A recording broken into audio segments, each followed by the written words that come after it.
Bem-vindos a mais um Mergulho Profundo. Hoje o tema é intenso, hein?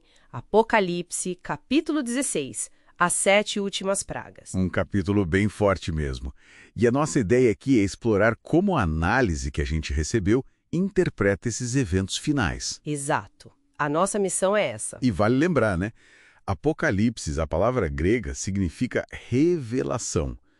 Então, a ideia é que seja entendido, não é para ser um mistério total. Faz sentido. E essa análise que temos aqui usa uma abordagem historicista, ou seja, vê as profecias se cumprindo na história e, claro, no fim dos tempos. Certo.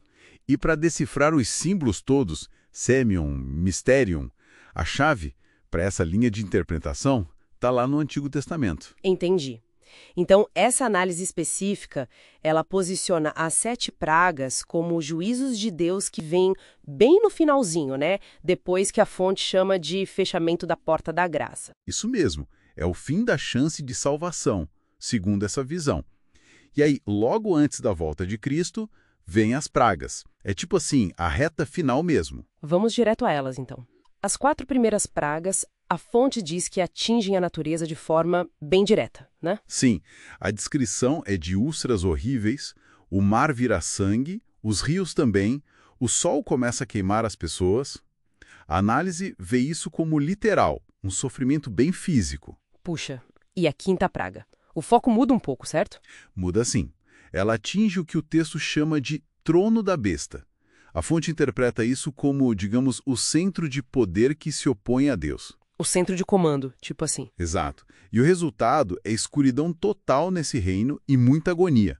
Mas o ponto que a análise ressalta é a reação das pessoas. Ah, qual é a reação? Em vez de se arrependerem com tanto sofrimento, eles blasfemam contra Deus. Isso para a fonte é um sinal claro de impenitência total, definitiva. Não tem mais volta. Que pesado.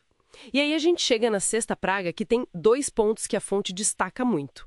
O rio Eufrates secando e o Armagedon. Vamos começar pelo Eufrates. Isso, versículo 12. Muitas vezes se pensa nisso literalmente, né? Um rio secando para exércitos passarem, mas a nossa análise aqui diz que não é bem isso. Exatamente. A fonte argumenta que o sentido é simbólico.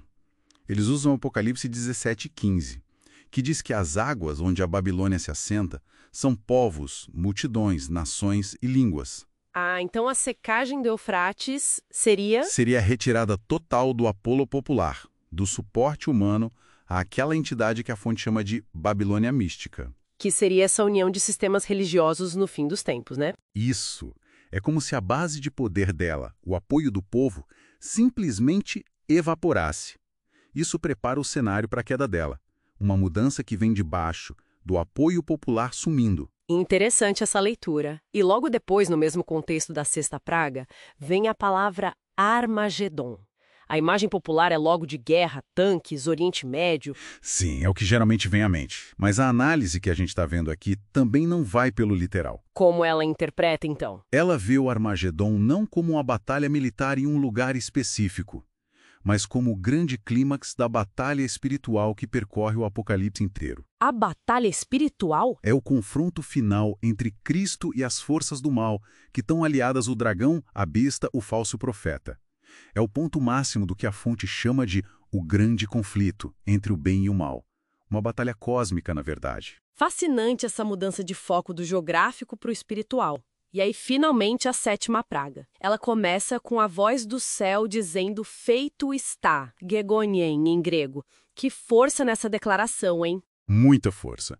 A fonte conecta esse feito está com o está consumado de Jesus na cruz e também com o tudo está feito lá na nova terra, no final de tudo. Qual o significado dessa conexão? Significa que o plano de Deus para resolver o problema do pecado chegou ao fim, acabou. O tal mistério da iniquidade, a ação escondida do mal, agora está totalmente exposto e julgado. E a consequência direta é um terremoto gigantesco como nunca houve e a queda final da Grande Babilônia. Falamos de novo da Grande Babilônia.